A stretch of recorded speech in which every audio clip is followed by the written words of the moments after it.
A pleasant evening to everyone. Welcome to the StackLeague AWS Tech Session Reinventing Your Business with Data. Hello to our Facebook and YouTube viewers for this evening. I am Casey and I will be your host for tonight's session. Now, I would like to remind everyone that if you have any questions for our speaker later, you can type them in the comment section so we can address them at the Q&A. Now, before we dive into tonight's session, we would like to give you an overview of Stack League, and we have here King Bartolome of Stack League to help me with that. Take it away, King. Hi, Casey. Good evening. Thank you for your introduction. Okay, so good evening, everyone. Again, I am King, and I will be sharing with you a quick overview of StackLeague, especially if it's your first time to join a StackLeague event. All right, so StackLeague is the Philippines' largest programming league. Its mission, or our mission, is to develop programming leaders who inspire a nation into coding. So the tournament is powered by StackTrek's fully automated talent analytics and assessment platform. Okay, so now in its second competitive year, StackLeague wouldn't be possible without the support of our partners, and we're very fortunate to have the support from the top companies in the industry. So we have the silver sponsor, Coding Chiefs. We also have bronze sponsors. We have Microsoft, Deltec, Upper.ph, Recruit Day, and Gcash. Of course, we also have our media partners. We have with SparkUp, Apps Gadget, Was Up Pilipinas, Corner Magazine PH, Androidist, Megabytes, Backend News, Blue Wing, and Manila Republic.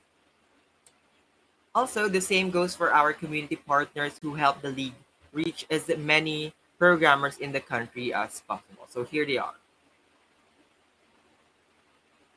All right, so this Pioneering Programming League was launched last year of March 16, 2021, and is now gathering over 10,000 tech talents across the country.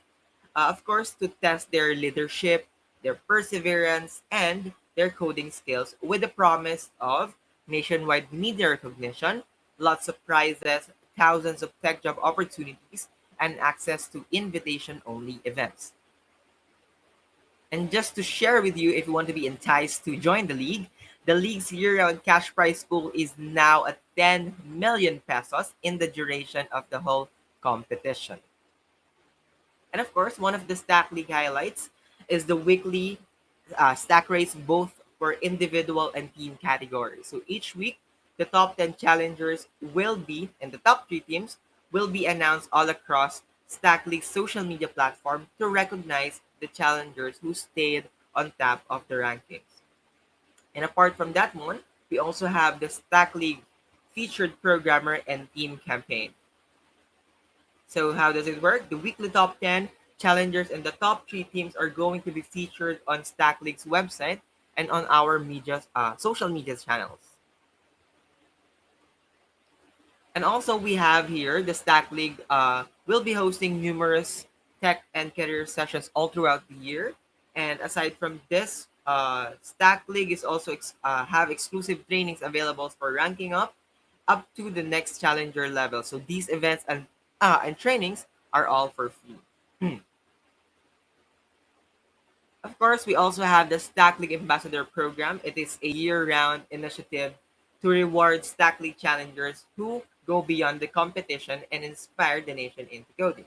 So to tell you more about the Stack League Ambassador Program, here is a short clip for you to see.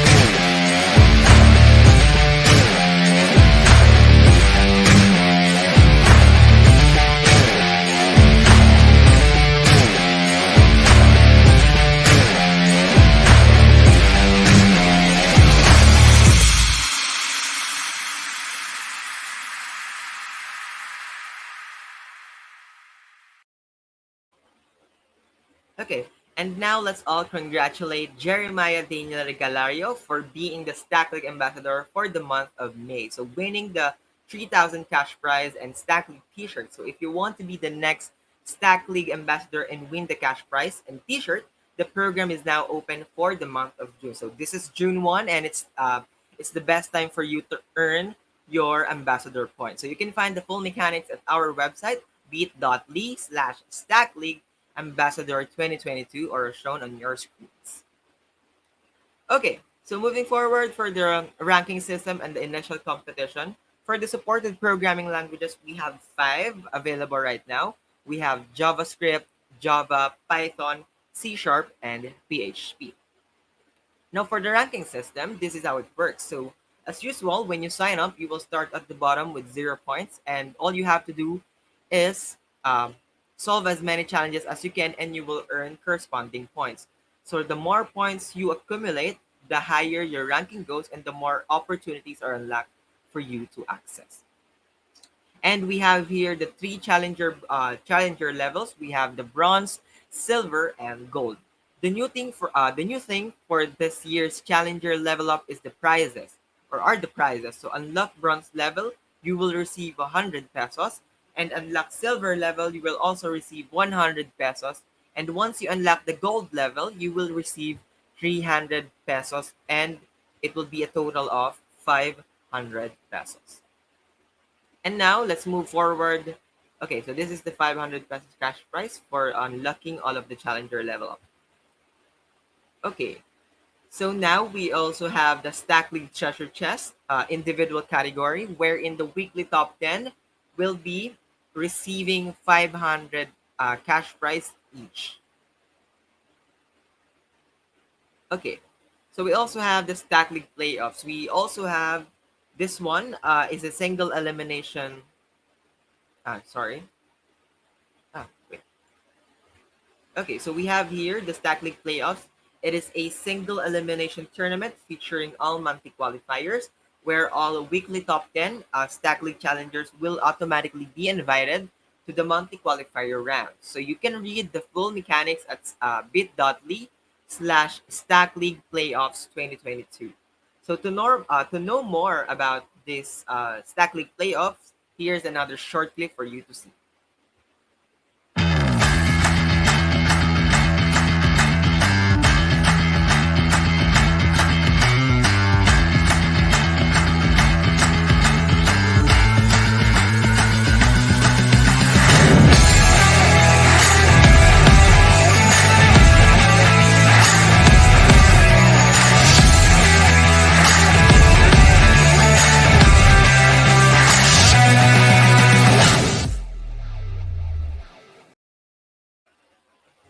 Okay, so lastly, if you're interested in testing your skill in a time bound programming competition such as Stack League Playoffs, but you couldn't get into the weekly top 10, the Lightning Series is open to all non-gold level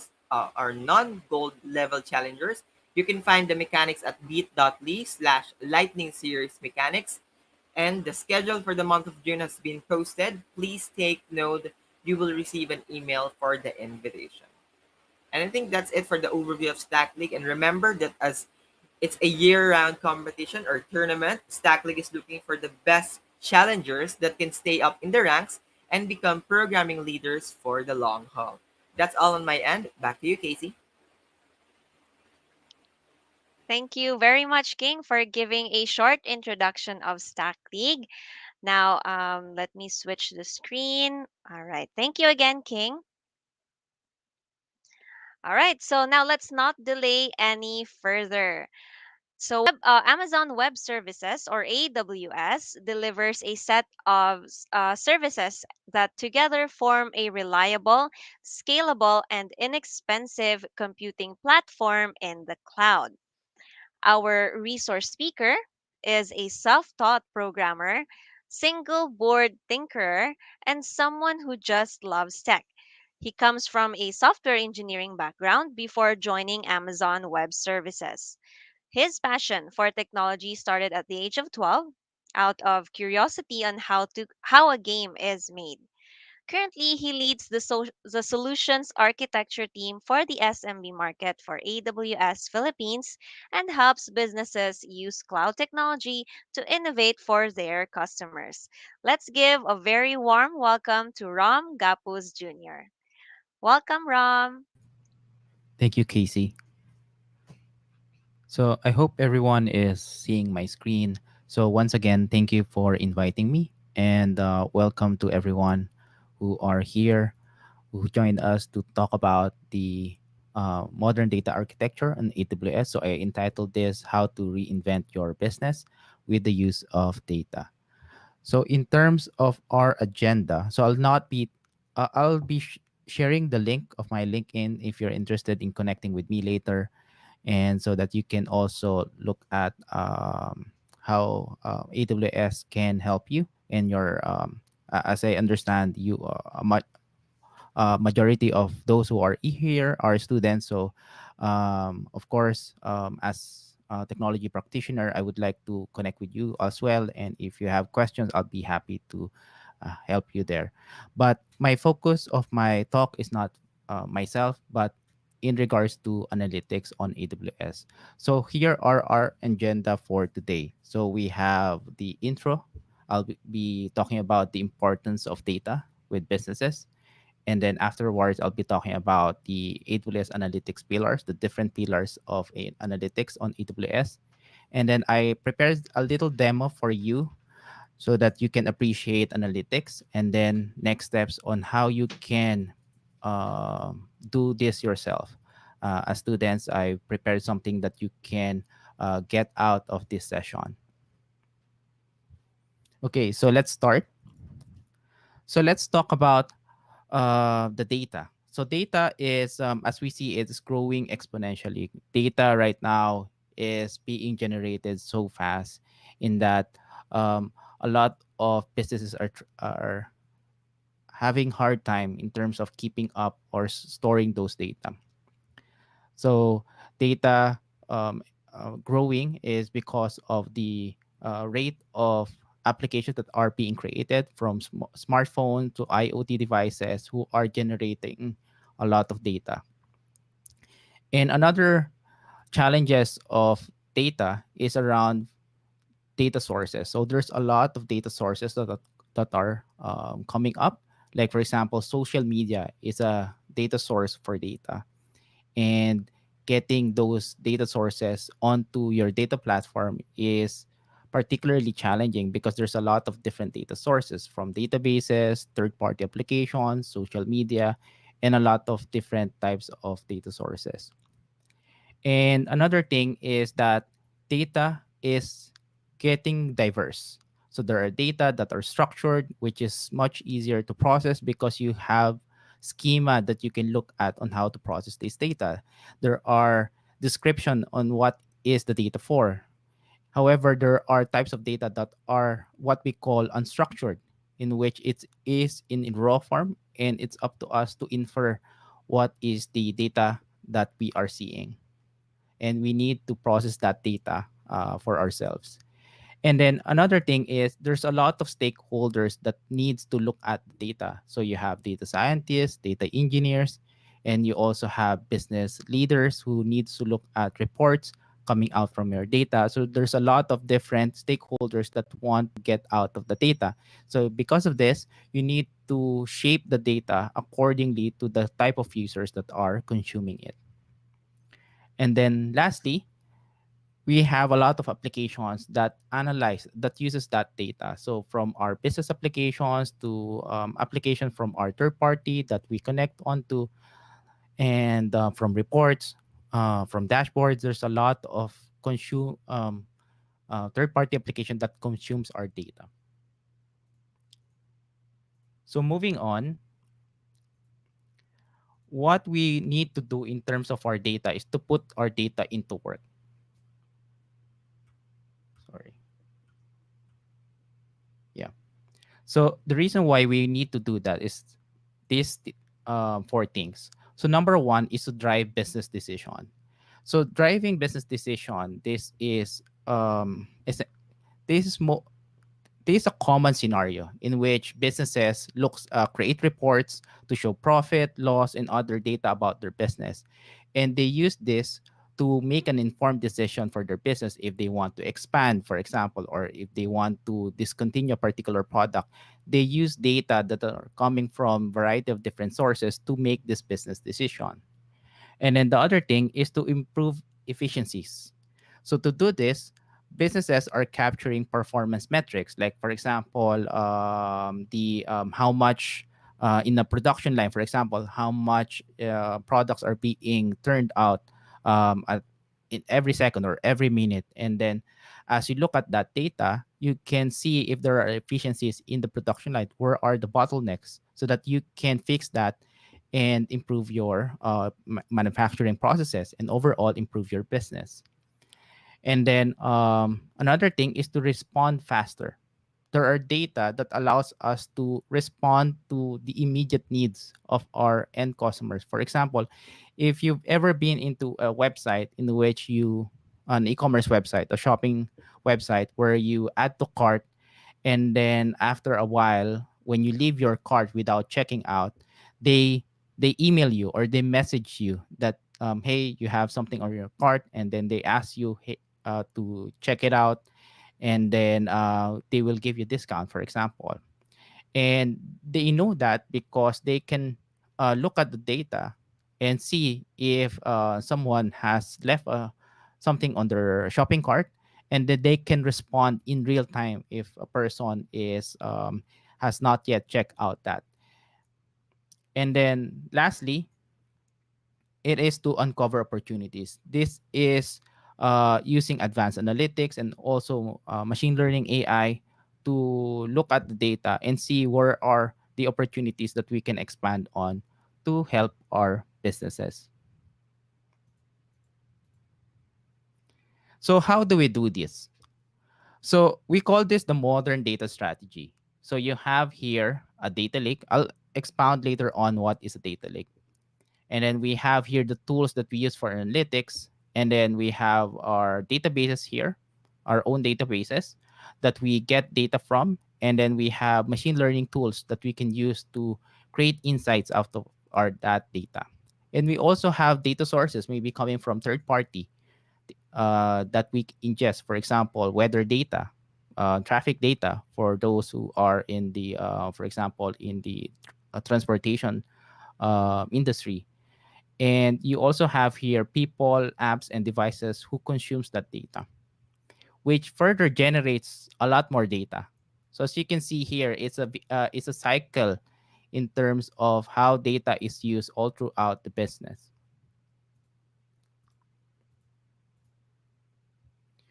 So I'd like to talk about some of the use cases of how data is used on AWS for some of our customers. So you may be familiar of the app called Pinterest. So they are a photo app that you can upload your photos, and then some interesting photos that you have. And what they're doing is they have around 500 to 1.7 terabytes of data that you use for just log search and analytics. So that's a lot of data. You can see the scale of the use of data in these companies. And by using AWS tooling to analyze their data, they were able to reduce their operational costs by doing this by 30%. Another company is Nasdaq. So it's a multinational financial services and technology corporation based in the US. So as you can see here in terms of scale, they have 30 to 70 billion records a day. That's per day. And they peaked to a volume of 113 billion during the COVID times. And as you can see here, the scale that data is being generated is really massive, and they need tooling to store that data and also to analyze that amount of data. And what's interesting is they were able um, to get insights. So the time to insights. So from the time of ingesting the data to processing it to getting the insights, they were able to reduce it to up to 5 hours, which is very, very fast considering the amount of data that they have. So let me talk about the different AWS analytics pillars. And these are the things that I will be focusing on in terms of tooling and technology around data analytics on AWS. So let's start with the first one, which is the scalable data lakes. So let's talk about first what is a data lake. So a data lake is a centralized. So look at the keyword centralized repository. So when you talk about data, most of the time is the storage of those data or databases. And sometimes if it's data that is like CSV, pictures, videos, the storage of that data are volume devices like hard drives or maybe cloud storage. Uh, but essentially, data lake allows you to centralize all of the data that you have. It can come from variety of different data sources. It can be pictures, CSV, it can be coming from databases, and you centralize it and you put it in the data lake. So think of the data lake as just a centralized repository of data. And what's interesting about the data lake is that it allows you to store all of your data, whether if it's structured or unstructured. And data lake does this because you can store your data in raw form without modification, without doing anything about the data. You can store it in raw format, and this is totally different to how we used to store data. Like for example, when we store data on a database, we need to conform to a schema. If you're familiar with databases, you have tables, and then you, for the tables, you have, for example, person table, you have ID, first name, middle name, last name. So you have that schema. So when you have a data, if your data contains, for example, date of birth, other data, SSS number, TIN number, and since the schema is just first name, middle name, and last name, you need to drop all of the unrelevant data. And although it is important for you to keep those data, unfortunately, because of the schema of the database, you need to drop it. And if you need to change the schema, it's not easy. You need to do some migration, you need to do some conversion to accept a variety of different data sources, and this can take a lot of time and effort to do. Whereas in a data lake, you don't need to do any of those things. You don't need to do transformation. You don't need to do anything about the data, anything about the schema, because there's no schema. You just need to, it just accepts any type of data that you have. And another interesting part of a data lake is that volume of the data and the velocity, the amount of data that you accept, it's something that you don't need to think about, because a data lake on AWS is infinitely scalable. So you can store any amount of data that you have from variety of different sources that you have. And another thing about the data lake is the cost. I'll show you on the next slide on how it would cost on a data lake to store the data, which is very cost efficient given the nature of a data lake. So at the when we talk about data lake on AWS, there is one service on AWS that we use for as a data lake, and we call that Amazon S3. S3 stands for Simple Storage Service. It is a cloud object storage. So it's used for data lake, but you can use it for a lot of different purpose, like just storing any type of files on S3. So why S3? Number one, it's durable. It has 11 nines of durability. What does that mean? That's 11.9999 up to 11 of that of nines. And what does that mean? To put that into perspective, if you have 10 million objects on S3, the probability of losing you can expect to lose a one file in within 10,000 years. So that's a long time. So as you can see, and it's durable because we replicate the data across a specified region, as we call it. So in a region, we have multiple availability zone, which is essentially multiple data centers. So you have a lot of data centers storing your data, replicating it. So you have duplicate copy of the data. So if any of that server that goes down together with your data, it's fine because you still have copies across the whole AWS region.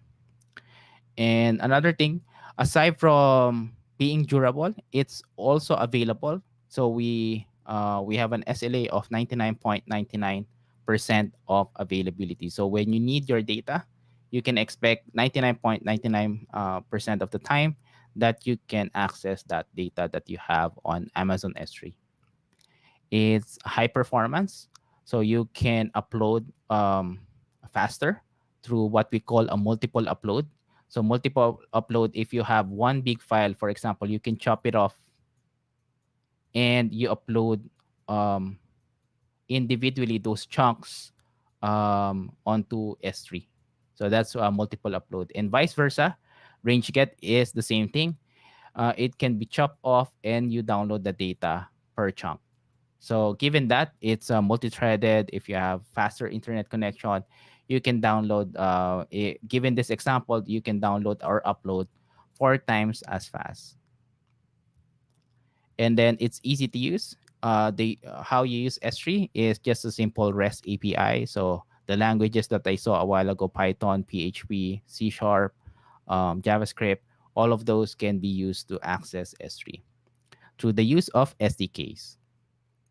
And it's scalable. As I mentioned a while ago, you don't need to think about the amount of data in terms of storing petabytes or even exabytes of data. You don't need to think about that. You just store your data. There's no need to provision anything. Unlike in on-premise environment, if you want to store terabytes or petabytes of data, you need to purchase storage arrays and a lot of it to just achieve this durability, availability, and the scalability. You need to purchase that amount. So there's a lot of investment. But in with the use of Amazon S3, is much more cost efficient because you just pay for what you use. So if you use 10 gigabyte of data stored on S3, you just pay for the 10 gigabyte. And lastly, it is fully integrated across a variety of different AWS services, particularly the analytics services. So these are just some of the services that are integrated, and there's much more that I'll show you later on.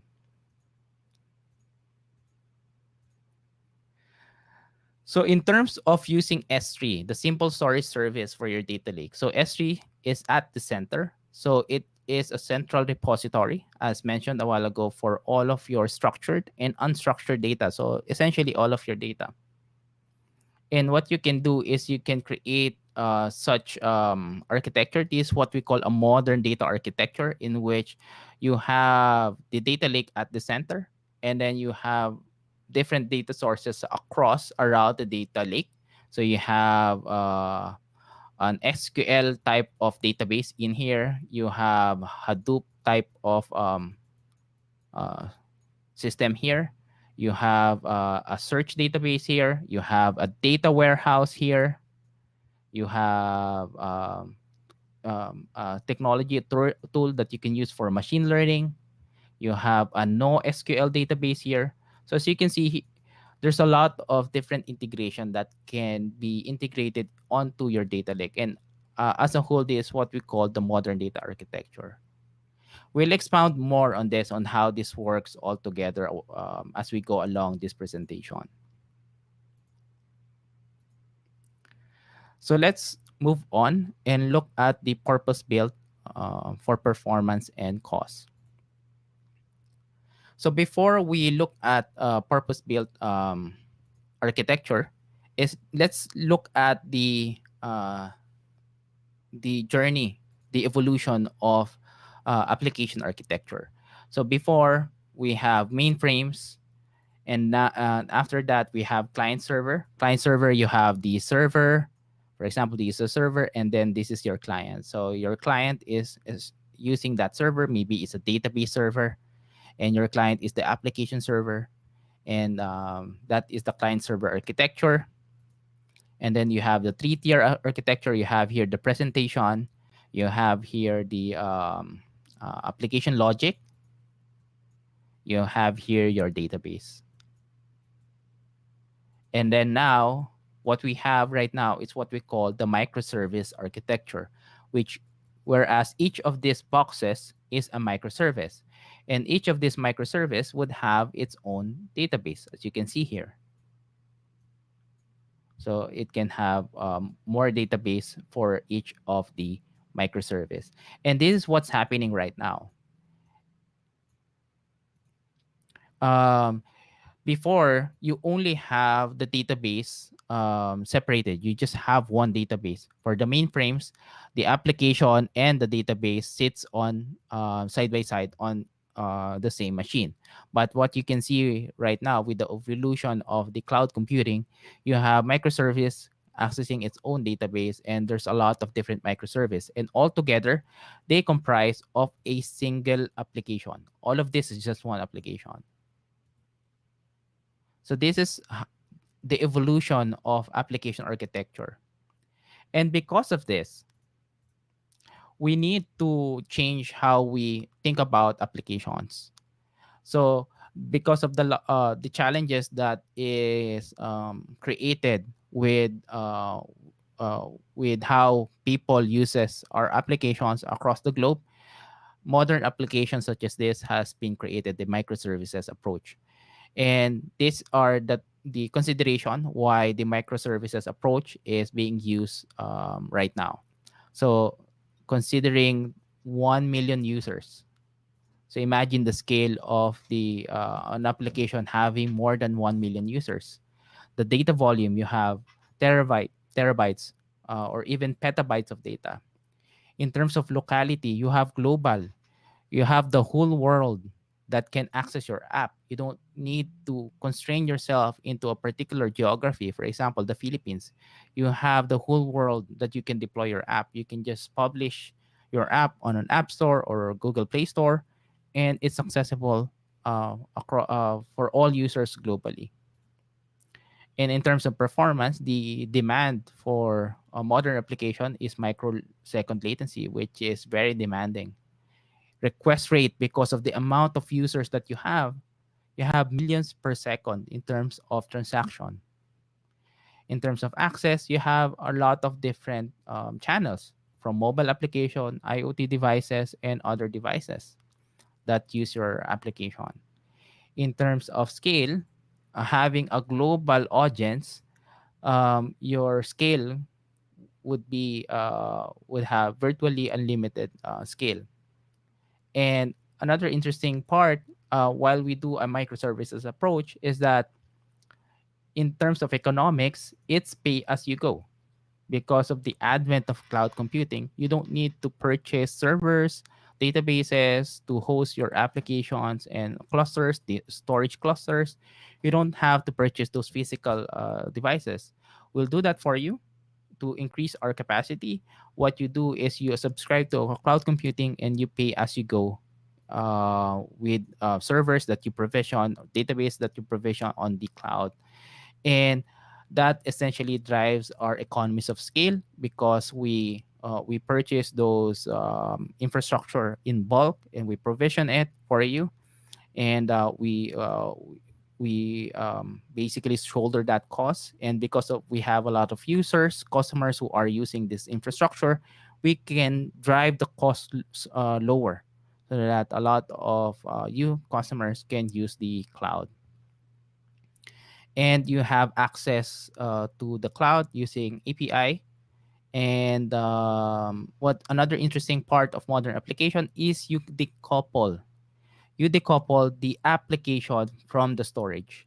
So no longer you no longer need to store the application and storage or the data in one single machine. You need to separate this, as I showed you a while ago in the diagram for the microservices approach. So with the microservices approach and multiple databases that it needs, we need to rethink in terms of how we use databases. Before, we only think about an SQL type of database, a relational database. When we want to create application, we look at SQL. But looking at the microservices approach, we need to rethink how we use databases. And there's a lot of different databases that we can choose from depending on the purpose. If, for example, the purpose of a data is if you want it to be accessed very very fast in real time, you look at in memory. So you can for real time use cases, you can get the data very very fast because it's in memory. So when you get the data query, for example, Elasticache or MemoryDB, From your application, you can get data very, very fast because it's residing in memory as opposed to this, which is slower than memory. If you want to create an application that looks at relationship between different nodes, you may want to use graph. One such use case is social network. So you can create social network where one person is related to that person and friends of that person and the brother of that person. So this relationship can be depicted in a graph database. Or you may want to look at a non-SQL type of database to store data that is doesn't have a schema. You may look at document database where you can store your data in JSON format. Or you can look at NoSQL type of database that you can use to store data in a key and value pair. So the use of a service called DynamoDB. Or maybe store data that are time series. Time series data is just one type of data that changes over time. So one example is, for example, peso to dollar exchange rate. So this exchange rate, it changes over time, but it's just one value, which is the peso to dollar exchange rate. And you can store that in a time series. Or you can use store data on a ledger. A ledger is built from a blockchain technology. So blockchain technology in which it's immutable. When you say immutable, once you write a data, you cannot change it because it's immutable. When you want to change it, you just append the data. So typical example of this is through the use of money, for example, accounting, because there's debit, credit. You don't really delete a transaction, you just debit or credit it. So that's why ledger type of database is used in cryptocurrency, because that's one of the popular use case of a ledger type of database. Or maybe you want a wide column type of database. This is based on Cassandra, which is an open source type of database. So there's a lot of different database options that you can choose from depending on the use case for your application. So your application would have multiple microservices, and you can choose the appropriate database for storing the data of each of your microservices. So that is the purpose built. So you select a purpose built database so that you can optimize in terms of cost and performance. So the next thing is around serverless and the ease of use. So let's talk about that. So in terms of serverless, the analytic services, especially open source. If you're familiar with open source analytic services, like for example, Hadoop, Spark, Pig, Flink, Presto, there's a lot. There's a couple of analytic services that are open source.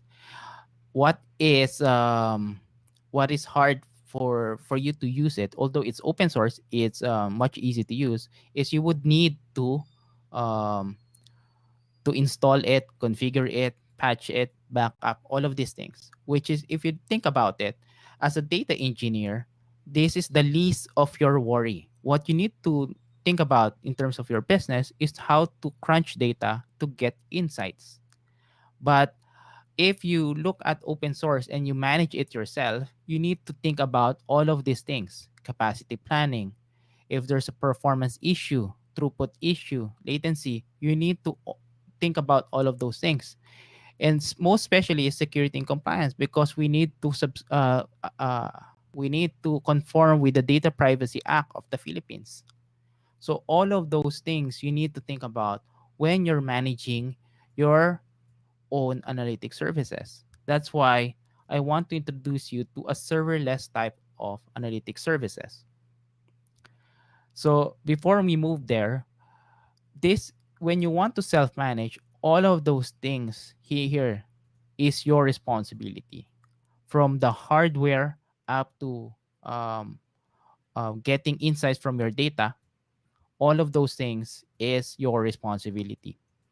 Now, if you use a fully managed analytic services, look at what AWS manages for you.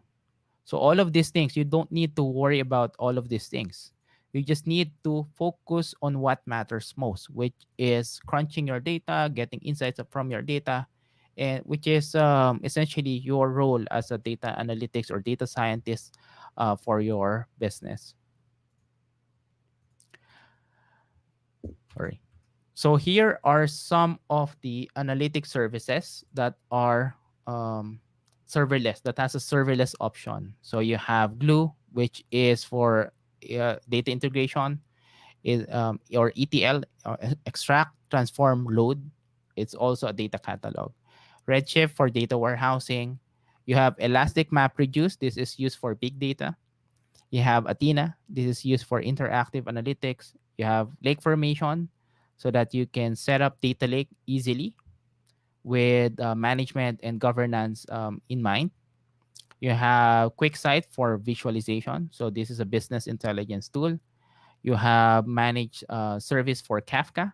This is built on the Apache Kafka upon open source uh, s- um, technology used for real-time analytics. And you have Amazon real-time analytics service. We call it Kinesis. So all of these services are a serverless option. So you don't need to worry about capacity planning, all of those things that I showed you in the previous slide.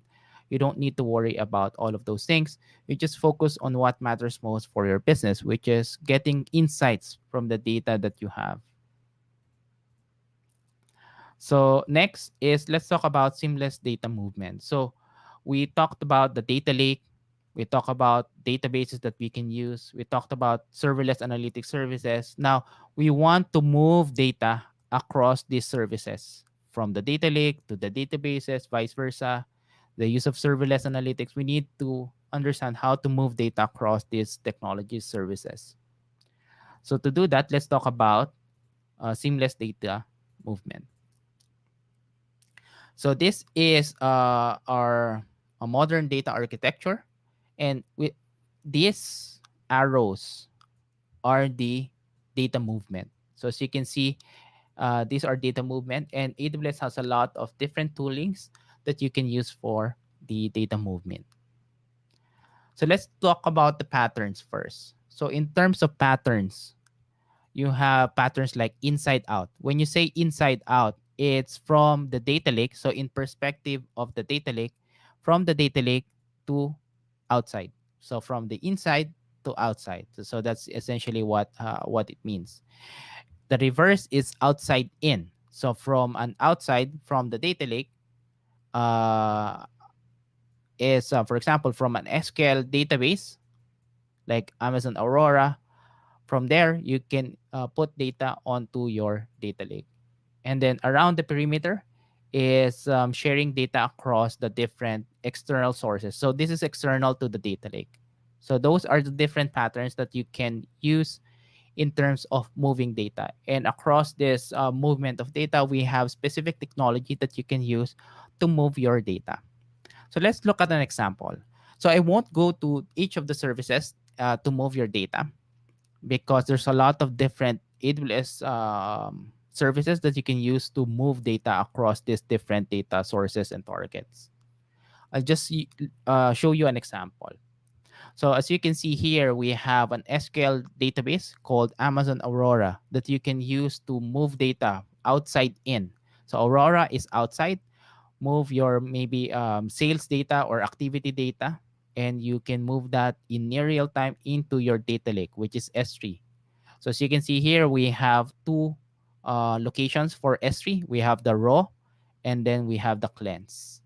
The raw data, we just accept the data as is, and once we process it, we put it in another location S3. We call that buckets, S3 buckets. And then inside out, once we process the data, we can move the data to a downstream service, maybe to our data warehousing, like Amazon Redshift. So once we cleanse the data, we process it, and it's ready for analytics, operational analytics, we can move it to our data warehousing. Next is query in place, which is interesting. From Amazon Redshift, if you have a BI tool that is integrated into Amazon Redshift, for example, you have here QuickSight, and you want to query data from Redshift, is another interesting feature of Redshift is you can query data also from your data lake from Redshift. This is through the use of service we call Spectrum, Redshift Spectrum. So through the use of Redshift Spectrum, you can marry the data in your Redshift and also the data that is on your data lake. Outside in is you can also dump data from your Amazon Redshift. You can unload data. This is unloading onto your data lake. And then inside out also, another example of the inside out is that you can push your data to a machine learning service of AWS. It's a fully managed machine learning service that you can use to process your data and create inference or AI that you can use for your application.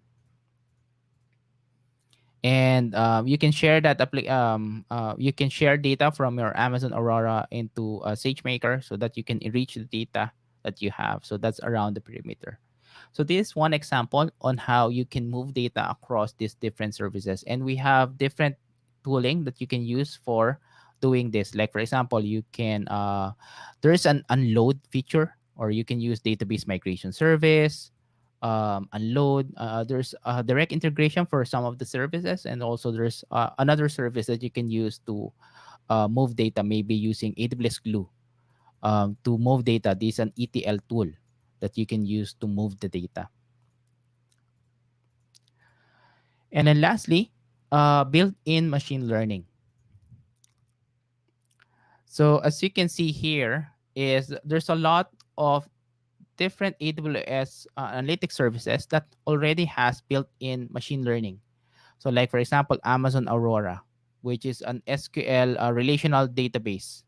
It also has a feature for machine learning. Neptune, which is a graph database, it has feature for machine learning. Redshift for machine learning. So this machine learning are like anomaly detection, those things that maybe fuzzy logic, those things that you can use that uses machine learning to process your data.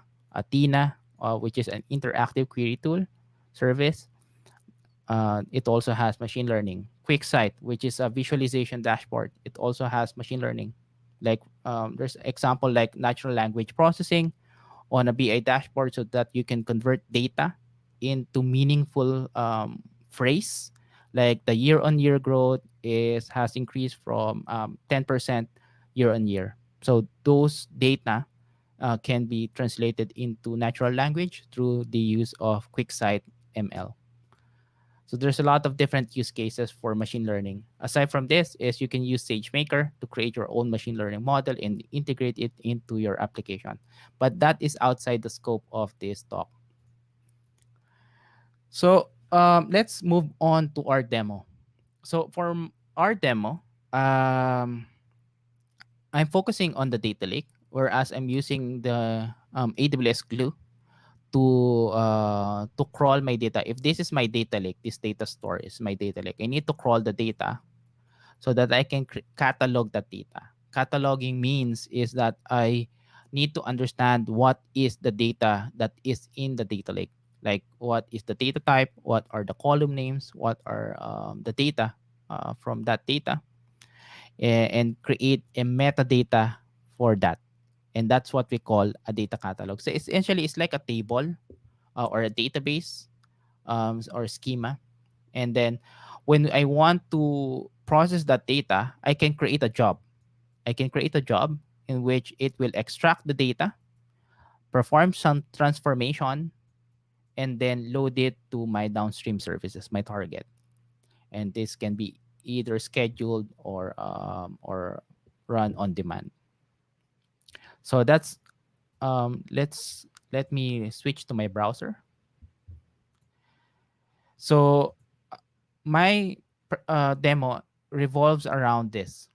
So this is I'll share it on the chat. Sorry, I could not share it in the chat. Anyway, um, so just search for data engineering immersion day, and you will see it here. And in terms of the lab, it allows you to ingest data and transform it, and then query the data, or and then visualize it. It also has a bonus lab around Data Brew, which is the data preparation service of AWS.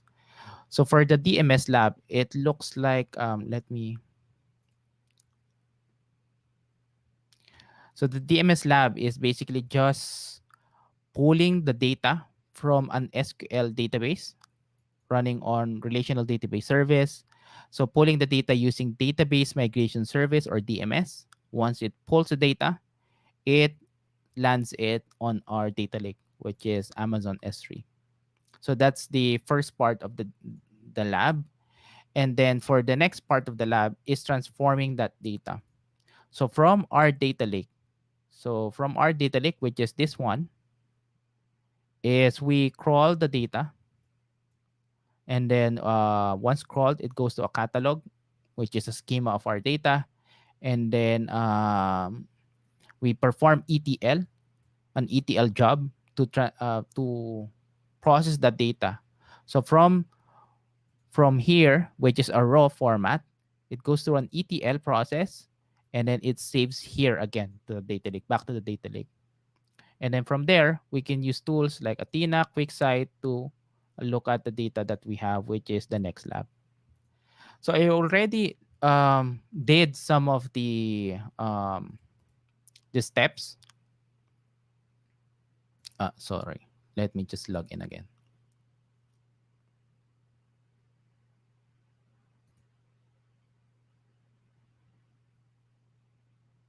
Yeah, please bear with me as I log in. Let me just refresh this. Okay. Okay. So let me go to AWS Glue. Sorry, let me go first to our data. So this is our data. So I put it in this S3 bucket. So it's a ticket data. So I have the data here, which is let's look. It's just CSV. So if you download the data, it's just a CSV file. Let's just quickly look at the data that we have. So I downloaded it. It's a CSV. So I'm opening it. So as you can see, it's just it's yeah, it's a tabular data. The format is CSV. So that's an example of the data that we will be processing. So what to process this data, what I'll do is I'll create a crawler. Although I did create a crawler already a while ago. So the crawler will basically crawl the data, and it will the data that we have, which is the tickets, crawling the tickets, the data, and then once it crawls the data, it will create a catalog. So the output of our crawler is in here, the ticket data, which is a catalog. So this is the catalog. So it's just a schema. So you can see here that this table, this is the table name, is this is where it's located in the DMS sample, and these are the column names. So the data catalog is just this. So it's just a description of the data that I have on S3. So I don't need to download the data, the CSV, and then open it to create all of these things, these column names, data type. That is taken care by the crawler to create this column data out of that CSV. So after doing that is I need to, after crawling it, once I crawled it, I already have the schema on the tables. What I need to do is create jobs. So the job that I create is we call it Glue ETL. So this using the Glue Studio. So let me create a sample. So this is a sample job. So Glue job, Glue lab person, for example. And then I'll select the database, which is the ticket data. This is the database from our Glue catalog, which is this one. And then the data, sorry, table is the person. And then so this is the process of the data source, and then the transformation that I want for that data. So it was able to um,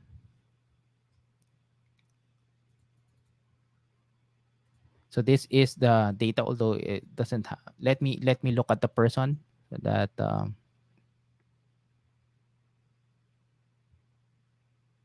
so let's look at person. Let me just quickly find it. Person.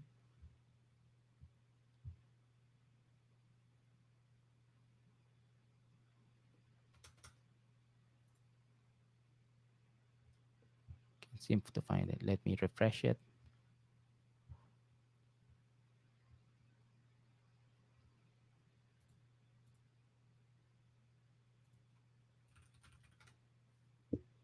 Okay, that's it.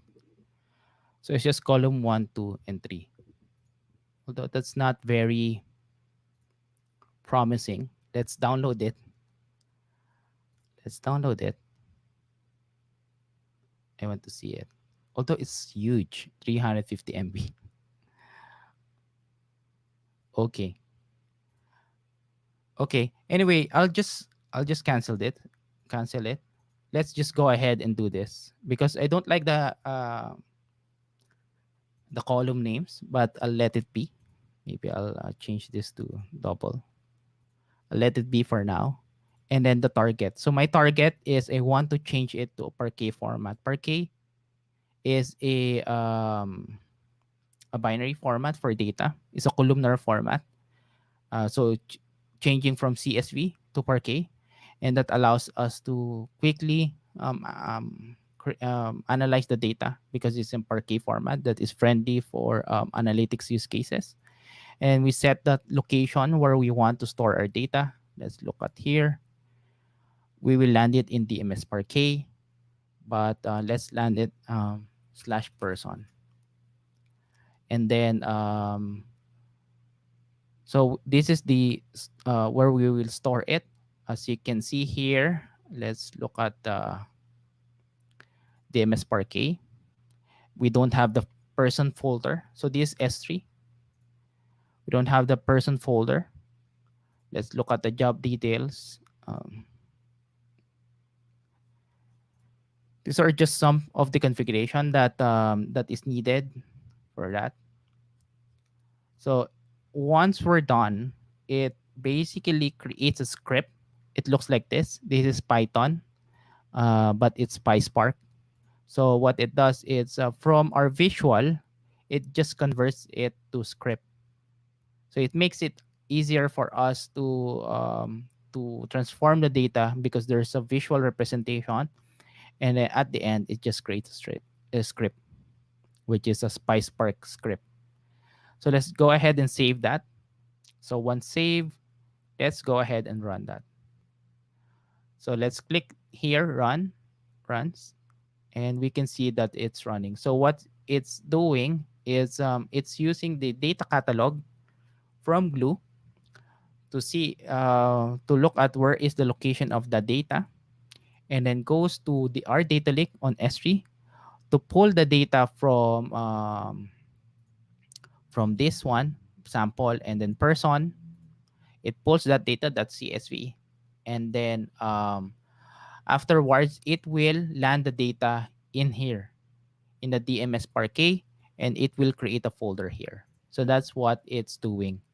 So to do that, it's creating a cluster under the hood. It's serverless, so you don't need to worry about the server that is used to run your Glue jobs. AWS will just provision the necessary server for you. You just need to specify all of those things that we put in a while ago, and AWS will create the server to process that data, and then give your script onto that server to run your transformation. So these are transformation, and this is our target, as you can see. So once that's done, it will land the data on S3. So let's go ahead and refresh this. Let's see if it's done. Yeah. So as you can see, 350 MB of data, although it's still processing, but it's converting it to per K bit by bit.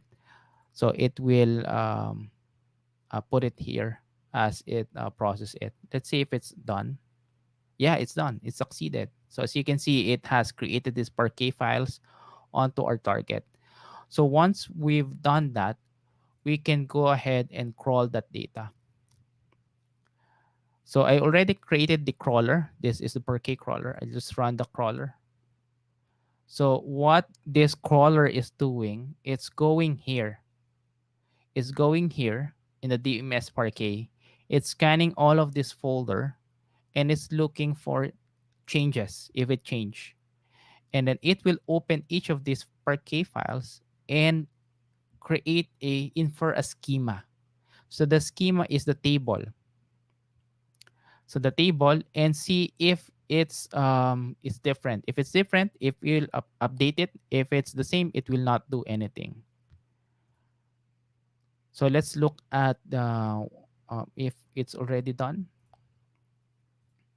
Sorry, let me look at the crawler.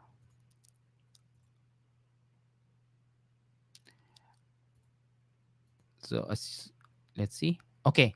So as you can see, it's already done and it has created a new table. So let's go ahead on the tables and we should see person per K. Let's person underscore no per K underscore person. Okay. So it has created this one. So it has created this one, which is right about now 707. Yeah. So it has created that with that schema. And let's go to Athena, which is an interactive query tool so that we can see what's inside that data. So as you can see, I did not download the person data because it's huge, 350 MB. But what I can do is I can see what's inside that data. So I'll just go here in Athena. This is a query tool, interactive query tool. So using SQL, I can query the data in my Glue catalog, which is in my data lake. So per K person, I'll just preview table. So this is the content of that data, as you can see. Yeah. So we're able to do that. And lastly, is we want to create visualization. So through the use of QuickSight. So QuickSight allows you to create visualizations such as this. Let's look at some of the examples. Yeah, graphs, a pie graph such as this. You can create something like this from the data that you have. So let's go ahead and create that for our data on our data lake. So let's create a new analysis. Let's create a new data set. Let's select Athena. That's our data source. So Glue Lab Athena QuickSight. Okay, let's create the data source. So it will query Quick Athena, which is this one. So AWS data catalog and the database is ticket data. So as you can see here, let's look at I created the view. Let me see. Yeah, sporting event info. So sporting event info, it looks like this. Let's preview. Yeah, it looks like this. So it's let's edit it. Let's see. Show edit. Okay. It's just a complex query. So as you can see here, I queried sporting event, sporting team, sporting location, and that's the view that I created in Athena. So I want to use that. So that's sporting event info. Okay, let's select that. And then there's an option for me to input it in Spice. Spice is an in-memory storage for data so that you can have quicker analytics. So I'll do that because I want to have faster analytics when I query those data.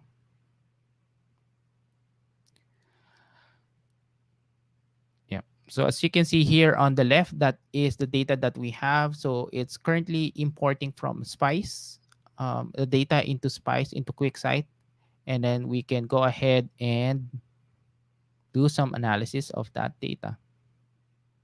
So we just need to click the data or drag it here or change it here. For example, I want to maybe change the location. If this is the time over time, the changes in location or changes in sport. So I can see that in a graph, or I can create a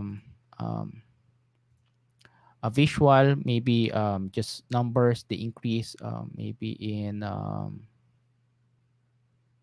maybe okay, let's try. No, not. I think that's not a good. It's not a number. Anyway, you can create a lot of visualization here, as I showed you an example a while ago. So let me go back to my presentation. So that's the end of my demo. Let me go back to my presentation so that I can move on. Sorry, before I go there. So this is the lab, and also if you want to do this, you need to create your own AWS account. And to do that, since you are majority of you is are student, you can create an account in AWS Educate. Just search for AWS Educate, register here, and you can get your account on AWS so that you can test this laboratory data engineering or anything that interests you on the cloud. So there's a lot of different use case of resource here. Maybe you can go to a skill builder. Yeah, here you can go to skill builder to learn more about AWS cloud, depending on your chosen path. Maybe you want uh, to look get certification around data, or maybe certification around architecture. You can look at the different plans here. So there's a machine learning plan, networking, system operator, and there's a lot of those databases, migration, IoT, so you can learn. So when you look at this learning path, for example, data analytics learning, it has a lot of video or materials that you can use to learn about this topic. So around Kinesis, EMR, Glue, Athena, QuickSight, those things that I showed you in the demo a while ago.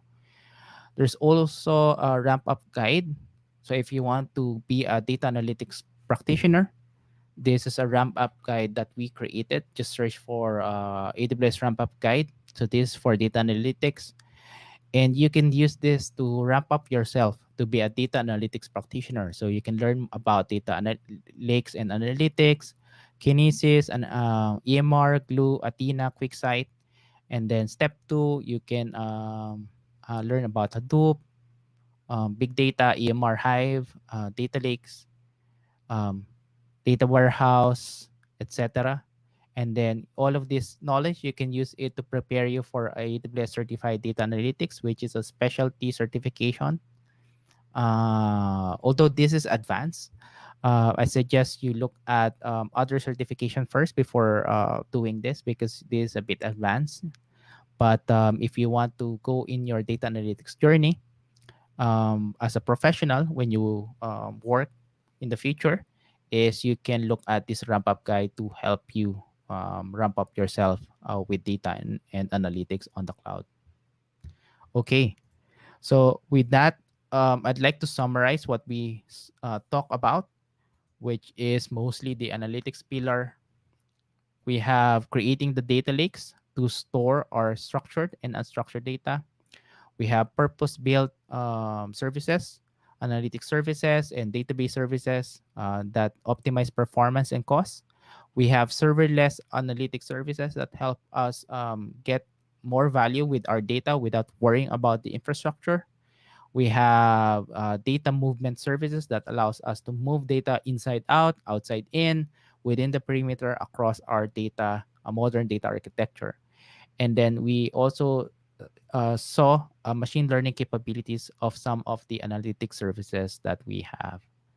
So with that, I'd like to end with this. If you want to learn more, go to Amazon, awsamazon.com, analytics. And if you want to connect with me, just search for me, Rom Gapuz, on LinkedIn. I'd be happy to answer any questions that you might have.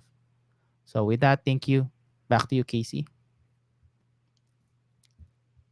All right, there we have it. Wow, that was uh there were many things that we have learned here. Thank you so much.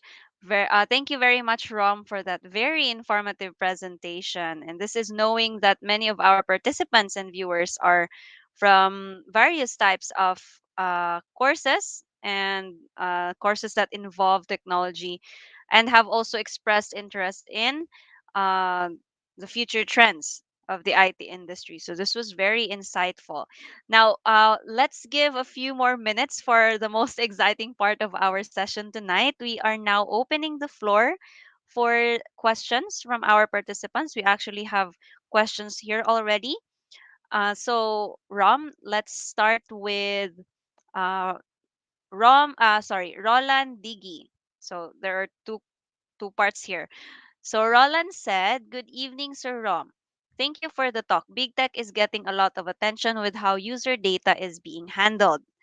And the second part is, as future data engineers, what steps can we take to maximize the potential the data we collect while also respecting the user's privacy and security? Thank you. Okay, thank you for the question. So in terms of data privacy, we need to adhere depending there we have rulings in terms of data privacy. So you need to understand the data that you're collecting, and then you need to understand also the data subjects, and you need to understand also the geography where you're collecting that data, and also the geography of your users, because all of those things play in the part of adhering to the data privacy. There's a lot of data privacy policies or law across the globe, like for example GDPR are applies to European persons. If you have a application is processing data from a person in the European Union, basically you need to adhere to GDPR even if your application is here in the Philippines. So you need to look at a lot of those things. And I guess to help you, we have AWS has a lot of resource around data privacy and compliance, and we help customers create an application that is adhering to these compliance requirements.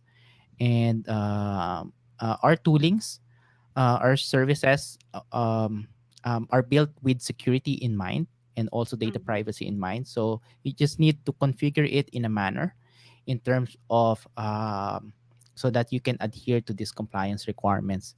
And aside from that, you need to know, you need to be conscious of the data that you collect. For example, if you're collecting data of a person, for example, you're collecting the birthday, or you're collecting SSS number, you need to have a reason why.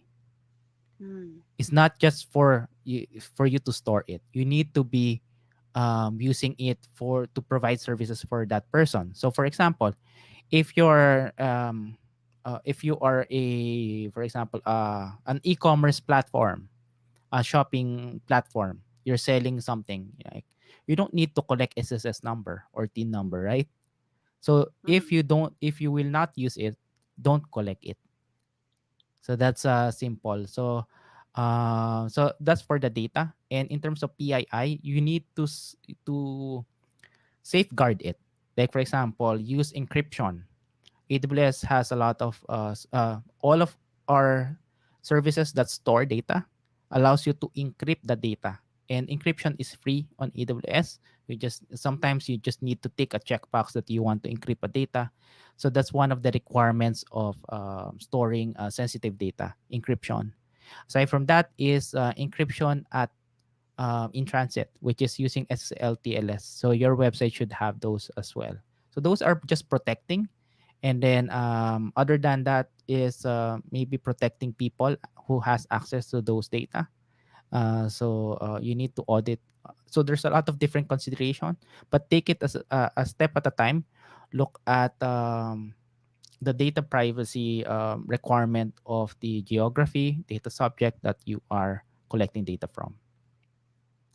Wow, thank you so much indeed. So, in maximizing the potential of the data that you collect, just to summarize what Rom said, you need to only collect the necessary ones. So, no need to collect everything. So, depends on what you need. Second would be for the privacy, you also need to read more on the geography because it depends on different places. And then with AWS, they have encryption, which is really good. All right, thank you so much. I hope that answers your question, Roland Diggy. Let's try another one. Rom, we have from Kevin Paul Zapanta. The question is, given how big these files are, the DBs and such, is this all free? Yeah. So you need to look at, so in terms of AWS Educate, yeah, you have, there is an inclusion on what you can do on AWS Educate. So read more about this. And aside from this is we have a free tier. Mhm, So free tier allows you to use cloud computing services by the keyword for free. So there's just a certain limit. So for example, our data lake, you can store as much as 5 gigabyte of standard storage, and that is free for 12 months.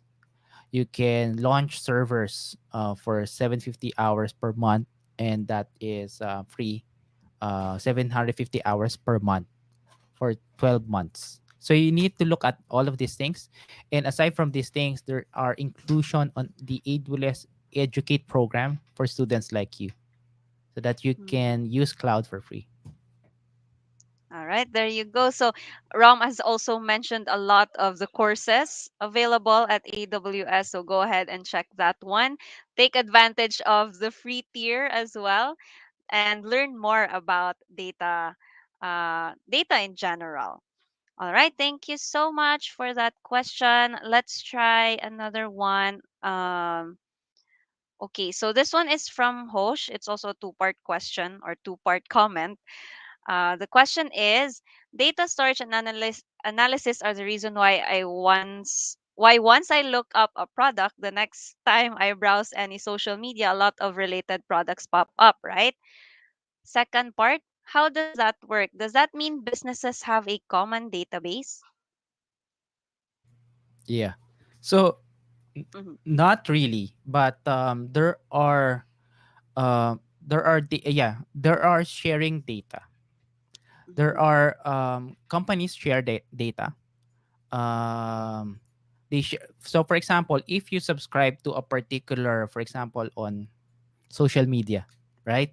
mm-hmm, Once you subscribe to social media on FB, what you do is you register. When you register at the end, at the tail end, before you click that submit and register yourself, there is a privacy policy, there's terms of use, and inclusive of that, if you read that, which most of us don't, unfortunately, is that there is how they use the data. So the mm-hmm, platform where you're registering to tells you how they will use the data. And if they change how they will use the data, they give you an update. They email you, hey, we changed our terms of service, we changed our privacy policy. Click here, or to continue using our services, our platform, our website, our app, you need to accept. And most of the time, we don't read again, we just accept it. It's included there. And mm-hmm, what's included there, what's happening is they share it across marketing companies that want to mm-hmm, advertise, for example, so that when you for example, search for something, click it. Basically, those histories are shared across other companies so that they can use that for advertisement. So there are tracking. So sometimes they use tracking cookies to do that. And mm-hmm, if you don't want that, you have because of the proliferation of data privacy advocates, there is if you go to a website, there is a data privacy that you need once you're registered. They, of course, there is a data privacy at the footer. You'll see it everywhere. And mm-hmm, then there's also like legal here, you can read more about those things. And then once you register, there's a lot of, they ask you, if you go to a website like they ask you to accept cookies. right? Mm. So cookies Mm-mm. are the ones that's tracking you. So if you say you don't want to be tracked, then that will not be used. So Mm. you can do that. You still have control over that. If you don't want to be tracked, just don't click it. Or if you really don't want to be tracked, other um, IT practitioner, sometimes we call them hackers.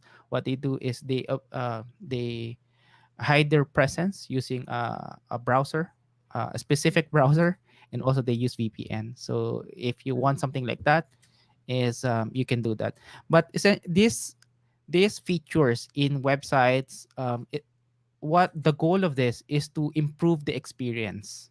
So that's why they collect information on what you click, what you search. Mm. Is that when you go to a shopping website, for example, you go to Amazon.com, Amazon.com would know what to personalize in terms of what you see. Like for Mm. example, I'll go to Amazon.com. So Amazon.com uses this data track and personalize. So what you see on the front page, those are things that I search. So as you can see, I'm an IT person. So that's why it shows me IT stuff Mm. like that, laptop, video games. As you can see, these are things that they saw in my historical data from other website and also on their website, and they use it to personalize. And this makes it easier because there can be millions and millions of listing in this website, and it helps the experience for us. But if you don't Mm. want that, that's fine. You can turn that off. All right. Thank you so much. So I hope that answers your question. So you still have a choice to turn it off or to keep yourself from being tracked. But this data is also being shared um, to also improve your experience in the platform. Okay, thank you so much for that question. Now, as much as we would like to answer all of your questions, we are going to take one last question from CJCS07. Good evening, sir. How are you using data to enhance customer experience and improve business efficiencies? How can we maintain and continually mature a data driven culture?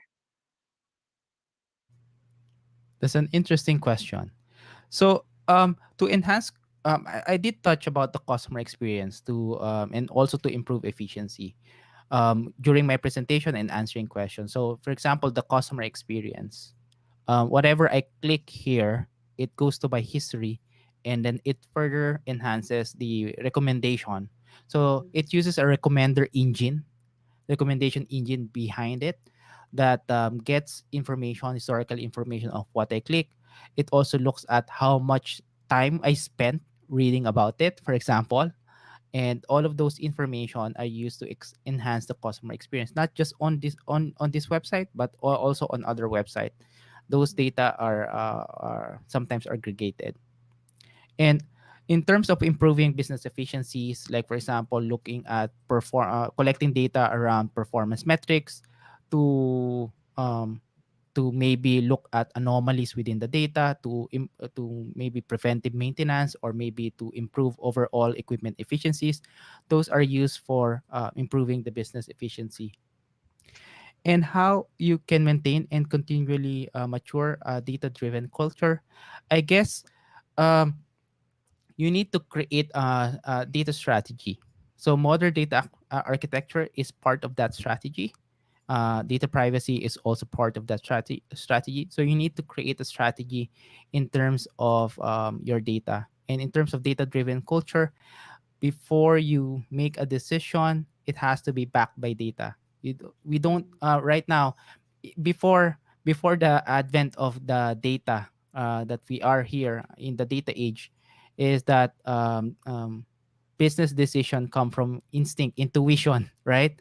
But with the advent of data, we can use the data to create business decision, and essentially using that data to drive business decision. That is a data driven culture. Okay, there you have it. Thank you so much for that, Rom. I hope that also answers your question. CJCS07.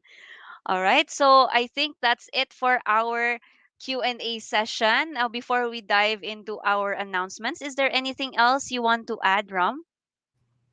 That's it. Thank you, everyone, for being here.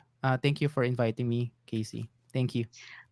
Of course. So that's all for Rom. Again, if you want to connect with him, he is available at LinkedIn. So just type there Rom Gapuz, and maybe you can further discuss the if you have more questions for him about our session today. Also, you can visit aws.amazon.com/analytics to know more about our topic. All right, so thank you again, Rom. Now let's go over our announcements. We have this one.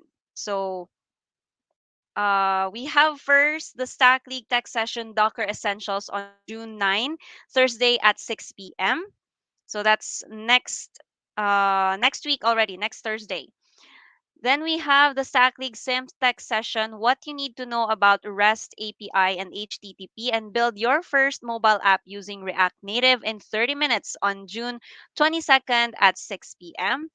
We are also halfway through the league. Join the SAC League Mid-Year All-Stars on June 29 at 6 p.m. so we can celebrate together your breakthroughs and small wins. There will also be pop quizzes, freebies, and giveaways. And before I go to the next part, it's not included here, but the Stack Trek Full Stack Bootcamp is still accepting entries for the third batch. So go to stacktrek.eventbrite.com to learn more about the registration. All right, so there are also plenty of opportunities for you to learn here in Stack League. Just go to fb.com/stackleague/events for the registration details and, of course, get the latest updates. And to help the Stack League team improve the sessions for you, you may answer this question form or go to bit.ly/StackLeague sessions feedback, or you can scan the QR code flashed on your screens. The Stack League Ambassador for June is also now accepting entries. To earn your ambassador points, you can either refer to friends and family or submit your blog sharing your league experience, or you can also do both. Just visit bit.ly/StackLeagueAmbassador 2022 for more information. Make sure to also earn league points to unlock the challenger levels and receive the prizes. Of course, don't forget to also check out the Sack League Lightning Series. Again, the schedule for the unranked bronze and silver categories this June has been posted. For more details, visit bit.ly/lightning series mechanics. And that's all for our announcements here in Stack League. On behalf of the Stack League team, I would like to say thank you to everybody for joining the Stack League AWS Tech Session, Reinventing Your Business with Data. If you don't have a Stack League account yet, make sure to sign up now at stackleague.com, and of course, invite your friends and family who you think should be part of the league. See you guys at the next Stack League event. This has been your host, Casey. Good night, everyone.